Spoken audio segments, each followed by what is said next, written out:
Voilà, top 2, donc jour 3. Je crois. Comme on peut le voir, c'est la purée de pois. J'ai super mal dormi pour deux raisons. La pluie d'abord, ensuite j'ai eu de la grêle. Et puis ensuite dans la nuit, il y a les chevaux qui tournaient un petit peu autour. Alors, ils faisaient un peu de bruit. Et à un moment donné, bon, comme j'arrive pas à dormir, il devait être 2 h du matin, quelque chose comme ça. Bah, j'ai essayé de voir si je pouvais regarder une vidéo, quelque chose comme ça, et je pense que ça a énervé les chevaux. Ils couraient autour de moi, donc du coup j'ai arrêté. J'ai attendu. Finalement, je me suis assoupi un petit peu, mais si je fais le bilan, je pense que je dois être à 3 heures de sommeil. Bah, comme j'ai pas beaucoup dormi la nuit dernière non plus, j'espère que le moral va pas trop s'en ressentir. Pour l'instant, ça va, mais bon. Voilà, alors sinon physiquement j'ai toujours un petit problème sur le tendon gauche. Les hanches, les genoux pour l'instant ça va. Et puis une petite douleur au niveau du mollet. Ça c'est une petite déchirure que je m'étais faite avant de partir. Bon, c'était pas très malin, j'avais joué au badminton, j'avais fait des sauts, etc. Mais bon, enfin bref. Mais rien de critique. Alors ça c'est juste pour montrer un petit peu dans quoi je progresse. Donc là il est très tôt, hein, je sais pas quelle heure il doit être, 6h30, quelque chose comme ça. Voilà, alors. Ça c'est des matinées typiques du Pays Basque.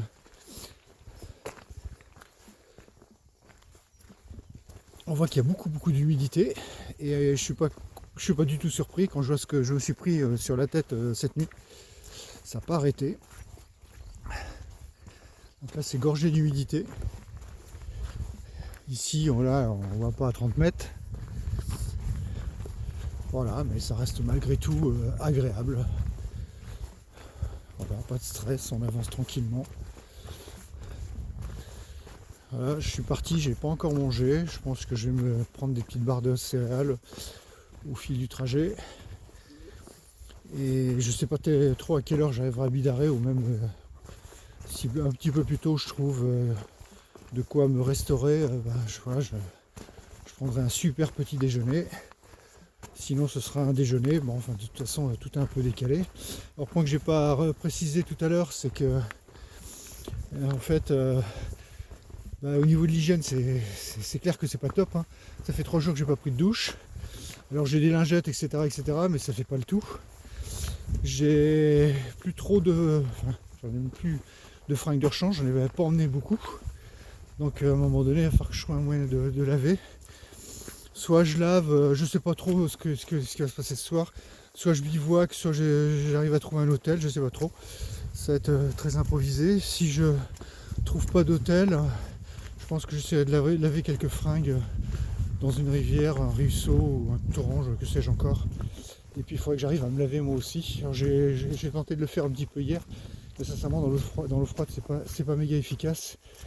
Et je pense que je le ferai de manière un peu plus sereine si j'avais le camp établi, etc. et que j'avais la flotte à proximité. Voilà.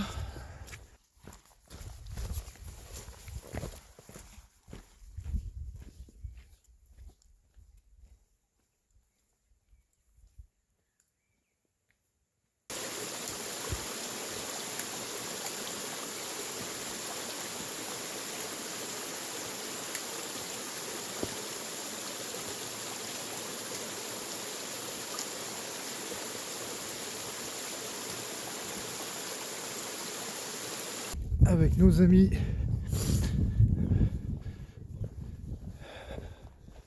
les brebis, les moutons, etc. Donc en 4 pattes, j'avais déjà vu des moutons, mais je ne les avais pas filmés. Bon, rien de révolutionnaire, mais voilà. Donc le GR10 continue ici.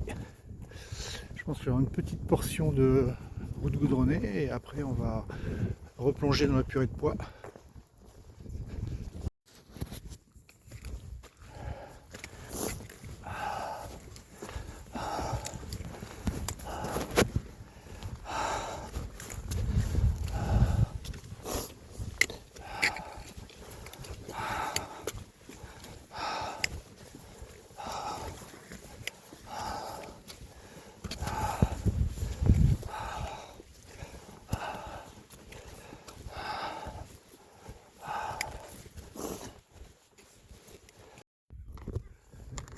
Bon, bah, ça s'arrange pas. Par contre, là, le site, il est superbe pour planter une tente. Mais bon, je pense pas que j'aurais pu aller jusqu'ici hier. Enfin, de toute façon, avec la pluie qui est tombée et tout, ça aurait été une catastrophe. Ça m'aurait mis dans l'inconfort total. Là. Voilà. Sinon, tout à l'heure, là, j'ai eu un vent pas possible. J'avais froid de partout, froid à la tête, etc. Et puis j'avais flemme de sortir mon bonnet, juste mis ma capuche. Bon, maintenant, là, voilà, je suis rentré un peu plus dans les terres, ça va un petit peu mieux. À un moment donné, je me posais la question de savoir si c'était vraiment utile de prendre la doudoune, mais je crois que dans ces cas-là, oui. Parce que s'il faisait un petit peu plus froid que ça, je pense que ça deviendrait un peu compliqué, quoi. En tous les cas, je suis toujours dans la purée de pois. Là, je vais faire le point pour savoir où je suis exactement. Ah bah c'est beaucoup mieux sur ce versant. Tout à l'heure, c'était la purée de pois. Et là, ça y est, ça s'éclaircit un peu. Ça s'éclaircit, façon de parler. En tous les cas, je vois au moins 1 ou 2 kilomètres. Voilà, donc on voit quelques petites fermes au loin. Voilà, donc là j'ai eu à passer pas mal de petits torrents, etc. etc. Enfin, c'est assez technique comme terrain, mais sinon pas fatigant.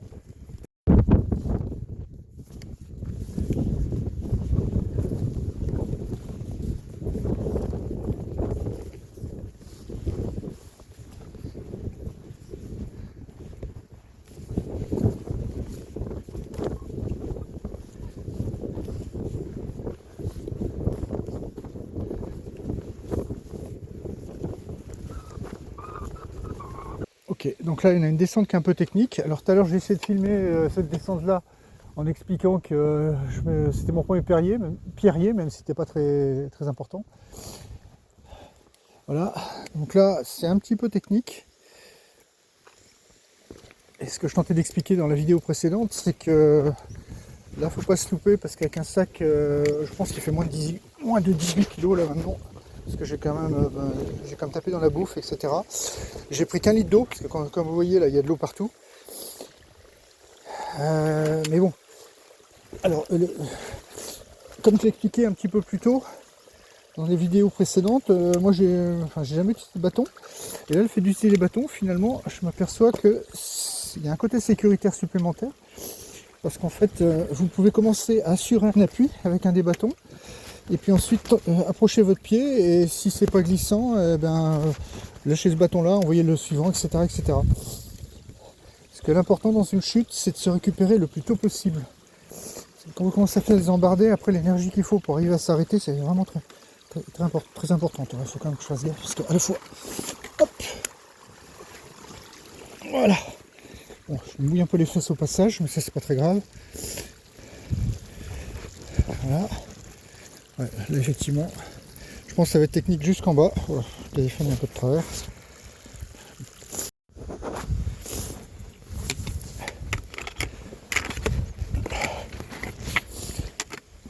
Voilà, donc là, on va sortir du pierrier. J'espère que la caméra peut obturer par ma cape rouge. Hein. Hop.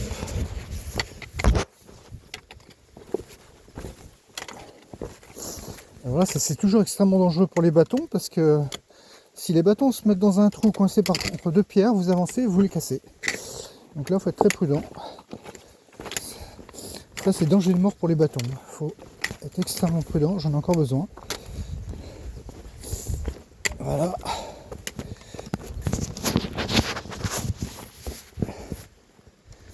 Et ben voilà. Et ben je pense que c'est vraiment jusqu'à maintenant, c'est la partie la plus technique que j'ai réalisée là. Et je pense que ça continue, c'est la première fois que je vois des chaînes sur les côtés. Et je comprends un peu pourquoi. Donc là je vais arrêter de filmer parce que c'est des trucs à se casser la figure. Ça.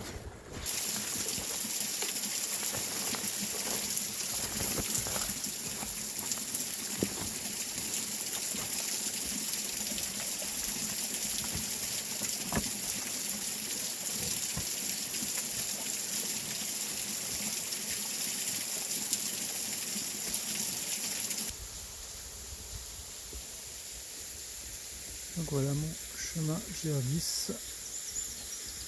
Je vais plus être très loin de Billardé là. Bon, je suis plus très loin de Bidarré, je dois être à peu près à 1 km. Je continue Alors là j'ai de la chance, je m'étais trompé de route, je continuais bêtement sur une route goudronnée, bon, se laisse porter par ses pensées, et puis à un moment donné il y a un monsieur qui s'est arrêté, il me demandait si je cherchais ma route, ouais, il faut faire comme quand je regarde où c'est là, pas forcément, et en fait il m'a dit le GR10 il est un petit peu plus haut, et effectivement je l'avais loupé. Trop perdu dans mes pensées, voilà, j'ai pas vu qu'il y avait une croix rouge et blanche qui indiquait que j'étais passé dans la bonne direction. Bon, j'ai fait 20 mètres, hein, c'est pas énorme. Voilà, donc là je retourne dans la végétation.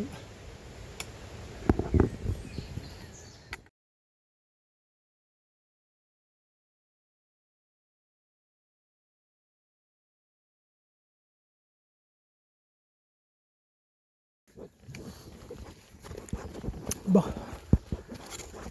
eh bien là mesdames, il va falloir qu'on arbitre, parce que moi j'ai besoin de monter, et vous, vous êtes dans un cul-de-sac.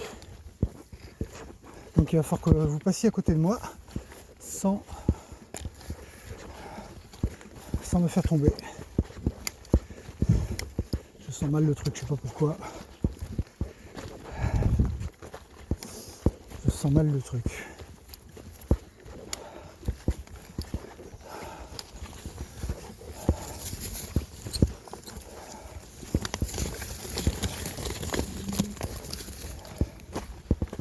Donc ça va, ils m'ont pas bousculé.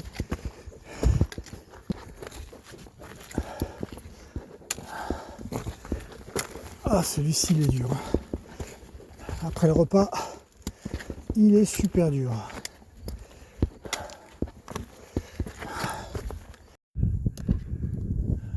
Ça aurait pu faire une bonne zone de bivouac, sauf qu'a priori c'est pas trop, parce qu'apparemment je pense que c'est plat, mais c'est bon, visiblement personne n'y va. En tous les cas, moi, il faut que j'avance un peu plus que ça, sinon ça va être un peu compliqué pour les autres étapes. Sinon là, ça a été l'enfer là pour monter. Ils ont quasiment monté la colline en tout droit quoi. Là, j'en ai vraiment bavé, d'autant plus que je me suis plus chargé, puisque là j'ai vraiment 2 litres d'eau. Je ne sais pas trop où je vais dormir ce soir, donc il faut que j'assure. Voilà, eh ben, je continue et je pense que j'ai encore au moins 3 heures de marche là, à partir de là. Oh que c'est dur. Alors je viens de recroiser les 2 jeunes que j'avais croisés la première fois, qui avaient fait 30 km, qui avaient dû se reposer parce que ça a été un petit peu dur. Finalement là ils viennent de me dépasser. Bon, c'est clair que ils n'ont pas le même rythme, hein.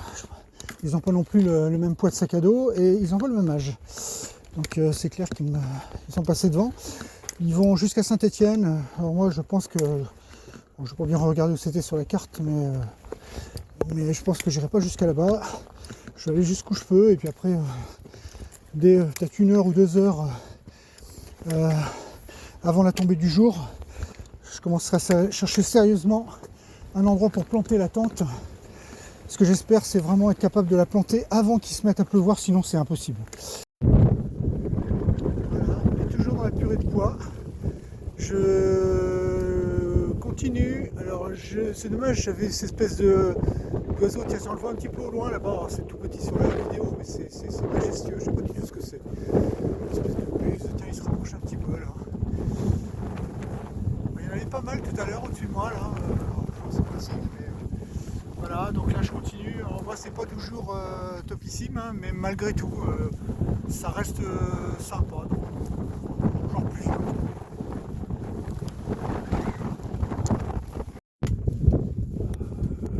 Alors, je suis encore monté, j'ai l'impression que j'arrête pas de monter, ça monte, ça monte, ça monte, je sais pas du tout où on va. Il y a toujours une purée de poids, j'ai de la flotte un peu partout, qui rentre partout. Alors là j'ai une espèce de petit abri là, avec une espèce de petite table custom là, avec les pierres du coin. Ça va être compliqué d'atteindre l'objectif là aujourd'hui.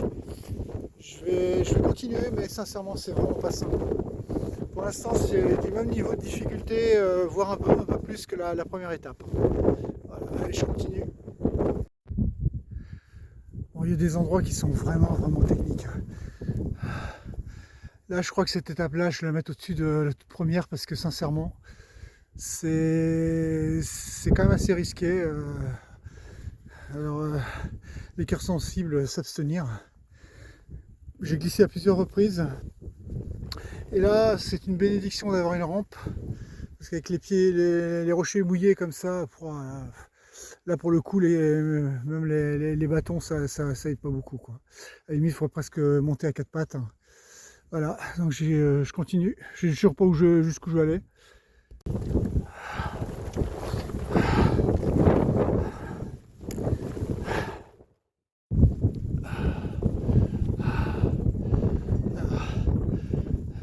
Charmant accueil. Donc il va falloir que je continue et traverser ce champ où il y a plein de chevaux. J'espère que je serai pas obligé de dormir dans cet endroit-là, c'est vraiment galère. Ils font trop de bruit. Bon, tout ça a percé. Je pense que ça va s'entendre.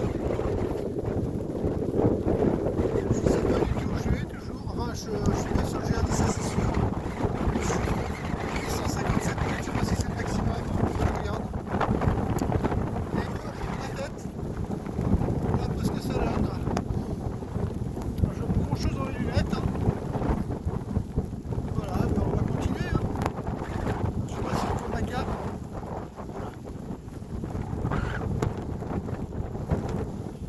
Ça fouette dans tous les sens et je suis obligé d'écarter les jambes pour garder la stabilité. Bon, j'en suis sorti de ce mont puis du Latou, là où je sais plus trop comment là. Donc là voilà, je suis toujours à purée de poids, j'arrive dans les sous-bois. Je vais continuer. En tous les cas, ça, enfin, comment dire, le terrain sera plus approprié si je dois planter ma tente. Mais malgré tout, là, c'est quand même pas génial, hein. Je pense que tout va être trempé.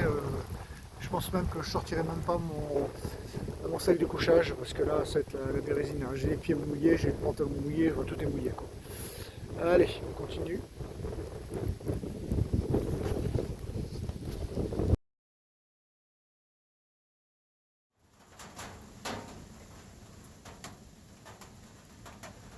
Bon, ben, cette nuit, on va passer dans cette espèce de refuge. C'est un peu ragoûtant, mais bon, j'ai pas le choix. Donc j'ai suspendu mes fringues un peu partout, tout est mouillé en fait. Il y a même des petites toiles d'araignée. Je pense qu'il va falloir que je nettoie un petit peu ça parce que sinon, je risque de me tomber dessus parce que j'ai mis une bâche ici et je pense que je vais dormir sur cette bâche. Là, j'ai suspendu mes fringues un petit peu partout. Ça, c'est pas moi, je sais pas qui c'est. Et ici, les chaussettes complètement trempées, les chaussures. Je sais pas si on les voit bien. Les chaussures complètement dégueulasses et trempées. Donc demain, il faut absolument. Et puis là, le pantalon, on voit tout dégueulasse. Et puis l'impair, pareil, tout trempé. Enfin, tout est trempé en fait. Voilà. Donc j'ai réussi à récupérer quand même des chaussettes sèches que j'ai mis. J'ai une espèce de pyjama que j'ai mis. J'ai récupéré aussi ma doudoune que j'ai pas encore utilisée jusqu'à maintenant. Et je pense que je vais prendre un mérino manchong aussi en dessous, qui ne doit pas être mouillé non plus. Et en espérant pouvoir dormir, mais je pense que c'est une nuit qui va être horrible. Mais bon, voilà, c'est comme ça.